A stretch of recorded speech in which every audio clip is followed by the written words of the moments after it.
The safe handling of chemicals is very important. Before starting any experiment, you as students should become familiar with all of the properties of the chemicals being used. You can find special handling precautions in a variety of books or catalogs and even on the bottle. Once you begin experiments in the lab, some chemicals will require special handling techniques. It is important to develop the habit of reading the labels on reagent bottles to note any warnings given. Shown here are some important Wemyss symbols which may be on a label. Develop an important habit. Read the label. Another important habit.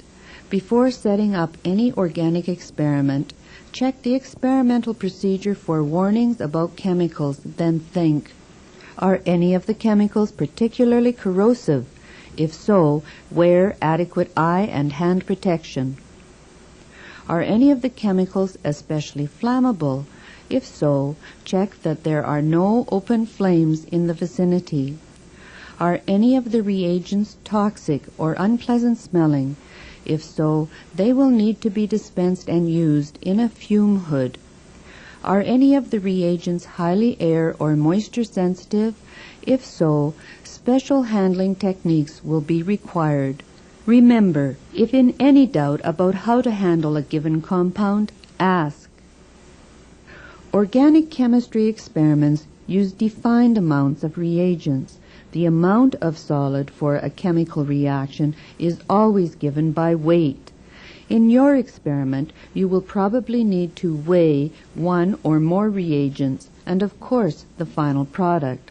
The accuracy of weighing required depends on the scale of the reaction. In our laboratories, weighing to the nearest 1/10 gram is sufficient, and in cases where the amount of reagent is not critical, to the nearest gram. A schematic diagram of a modern digital readout balance is shown here. It has a single pan and an electronic zero, which makes pre-weight of containers unnecessary. The important parts of this type of balance include the weighing pan, the on-off control, the calibration control, the tare control, and the weight display.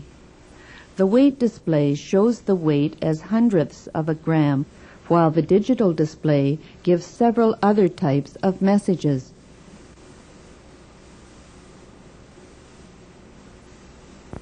To demonstrate how to weigh a solid and use this electronic balance, we are using reagent sand. You also need a spatula to remove the compound from the reagent bottle, a weighing container such as a watch glass, vial, or perhaps a beaker, or weighing paper, and a flask for receiving the weighed compound. Turn the balance on by pressing the on-off or the tare control. After an automatic test of functions, the digital display shows 0 grams. Place the weighing container, a beaker in this case, on the weighing pan. Zero the weight display by pressing the tare control. Remove the beaker from the balance. It is important to use an appropriately sized container for weighing your sample. In this example, we need about 1 gram of compound, so we will use a tared vial for the remainder of the demonstration. Read the name of the chemical on the reagent bottle. Remove the top of the container. Remove the chemical using a scupula or spatula and add some material to the tared vial. Replace the vial on the balance pan and weigh the sample. The weight is 0.8 grams. If there is too much, or as in this case, too little compound, remove the container and adjust the amount of compound. Return the container to the balance and weigh again 1.04, about 1 gram. Do not add chemical to the weighing container while it is on the balance. Remove the weighing container and weighed reagent from the weighing pan. Zero the weight display by pressing the tare control. Replace the lid on the reagent bottle and record the weight in your lab notebook. Finally, tidy the balance area before leaving.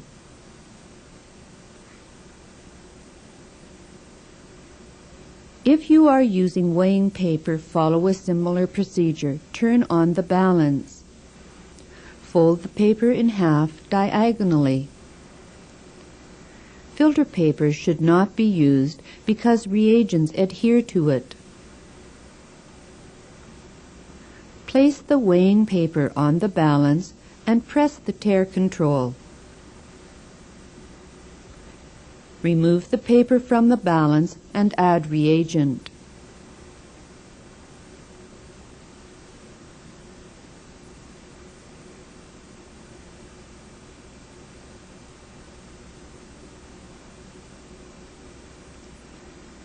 Return the paper and compound to the balance and weigh again.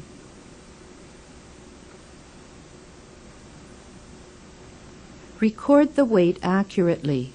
Finally, transfer the compound into your reaction flask. The proper method to transfer a solid uses a powder funnel or creased paper. Do not use filter paper. The corner of the crease is rested over the mouth of the flask, and the reagent is pushed into the flask with the aid of a spatula.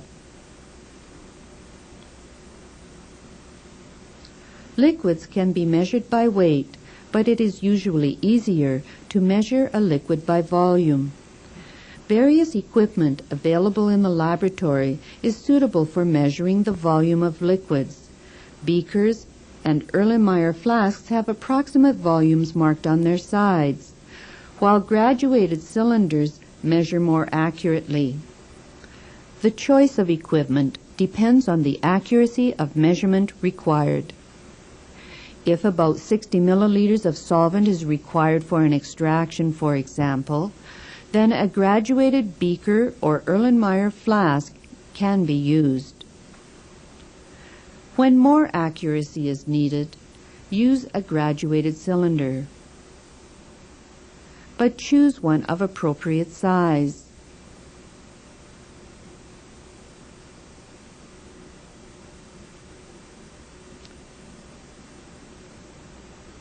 To determine the volume, read the liquid measurement from the bottom of the meniscus.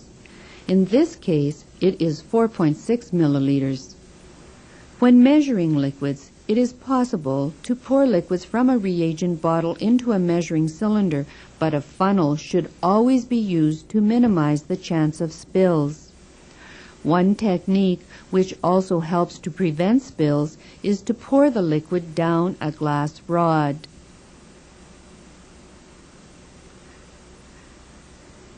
Never attempt to pour a small amount of liquid, say 7 milliliters, from a wide-necked Winchester bottle into a 10 milliliter measuring cylinder.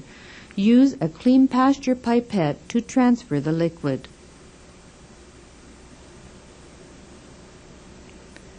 In our labs, some liquids are dispensed through automatic pipettes. There are 3 kinds of dispensers seen here.